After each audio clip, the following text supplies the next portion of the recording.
Assalamualaikum warahmatullahi wabarakatuh. Selamat pagi anak-anak semua. Salam sejahtera untuk kita semua.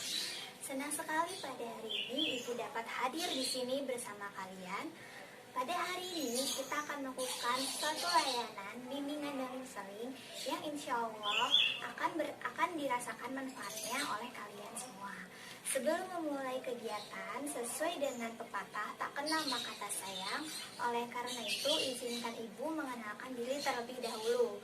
Perkenalkan, nama Ibu Citra Syifa, biasa dipanggil Citra. Ibu lahir dan bertempat tinggal di Bekasi. Saat ini sedang menempuh pendidikan S1 di Universitas Indah Prasta PGRI jurusan bimbingan dan konseling. Baik anak-anak sekalian, sebelum memulai kegiatan hari ini, alangkah kita berdoa sesuai dengan agama dan kepercayaan masing-masing. Berdoa dimulai. Sudah selesai? Pada kesempatan hari ini, Ibu akan memberikan salah satu layanan bimbingan konseling, yaitu layanan penguasaan konten. Apa sih layanan penguasaan konten itu? Sedikit menjelaskan ya. Layanan penguasaan konten merupakan layanan yang diberikan kepada individu sendiri-sendiri maupun kelompok untuk menguasai kemampuan kompetensi membantu melalui kegiatan belajar. Baiklah, kita lanjut. Sebelum kegiatan berlangsung, Ibu akan membagi kelas ini ke dalam 10 kelompok yang terdiri dari 5 orang. Sudah semua? Oke, anak-anak semua, kegiatan hari ini Ibu akan memberikan pemahaman tentang bagaimana cara membuat PowerPoint yang menarik dan efektif. Pada kegiatan ini selama berlangsung, Ibu mengharapkan pada siswa semua, Ananda semua pada tertib ya, tidak ngobrol dengan teman Ananda yang lain. Ibu juga berharap Ananda semua bisa berperan aktif dengan memberikan respon. Apabila ada pertanyaan, tolong acungkan tangan terlebih dahulu ya, dan tidak berebutan. Dan juga Ananda sekalian, selama proses menyampaikan materi berlangsung, apabila ada teman kita yang membagi pengalaman yang sesuai dengan materi yang Ibu berikan, Ibu mengharapkan bahwa apa yang disampaikan pada teman-teman kalian tidak menjadi pembicaraan di luar kelas dan di luar anggota kelas hari ini. Bagaimana Ananda semua? Setuju ya? Ananda semua pasti udah asing dengan PowerPoint, bukan? PowerPoint sering kita gunakan saat melakukan presentasi ya. Agar presentasi dapat berjalan lancar dan menarik perhatian semua orang, tentunya itu semua dilihat dari tampilan PowerPoint yang kita buat. Kenapa sih harus membuat PowerPoint agar terlihat menarik dan efektif? Tentunya ada beberapa alasan. Yang pertama, memudahkan pembicara. Mempresentasikan informasi salah satu keunggulan dari Microsoft PowerPoint, betul? Yaitu membantu pembicara menyampaikan informasi yang diinginkan secara mendetail. Jadi fungsinya sama seperti alat peraga bagi pembicara. Yang kedua, agar proses presentasi lebih tersusun. Nah, maksudnya apa sih? Jadi selain mempermudah ketika menyampaikan informasi kepada peserta, slide presentasi dari Microsoft PowerPoint juga akan mempermudahkan kamu mengingat urutan materi yang ingin kamu sampaikan.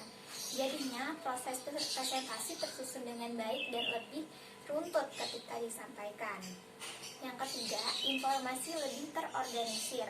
Tentu kamu akan dipandang lihai atau dipandang pintar gitu bila dengan mampu menyampaikan informasi yang lebih terorganisir, lebih rapih gitu. Dengan slide presentasi Microsoft PowerPoint yang kalian buat, kalian tuh bisa membagi informasi tersebut ke dalam beberapa slide yang sesuai dengan durasi waktu presentasi.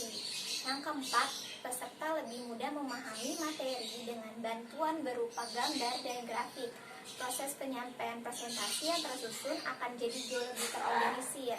Maka orang yang melihat pun bisa lebih mudah memahami materi yang ingin kalian sampaikan.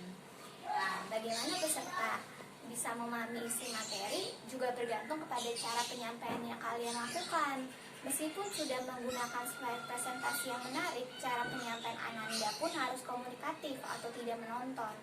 Jadi, bukan hanya menyiapkan PowerPoint yang menarik saja, tetapi kalian semua juga harus belajar menyiapkan presentasi atau berlatih agar presentasi dapat berjalan dengan lancar. Yang kelima, meningkatkan nilai pembicara. Setelah melakukan presentasi, kini tinggal bagaimana caranya agar yang melihat presentasi kita menilai gitu kan, sebagai seorang pembicara yang sudah lihai, yang sudah cerdas. Selain cara penyampaian yang sudah kalian tentukan secara tidak langsung, tampilan slide presentasi juga menjadi bahan tampilan slide presentasi Microsoft PowerPoint yang menarik dan efektif. Tentu saja akan meninggalkan kesan yang berbeda terhadap peserta dibandingkan tampilan presentasi yang dibilang biasa-biasa saja. Terus, cara membuat presentasi yang menarik dan efektif nanti akan Ibu tampilkan di sebuah video ya, tapi Ibu akan menjelaskan sedikit. Yang pertama, meminimalkan jumlah slide. Yang kedua, pilih font yang mudah dibaca.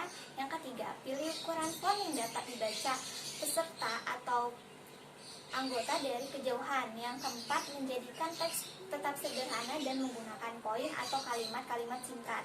Yang kelima, gunakan grafik atau gambar untuk membantu menyampaikan pesan presentasi.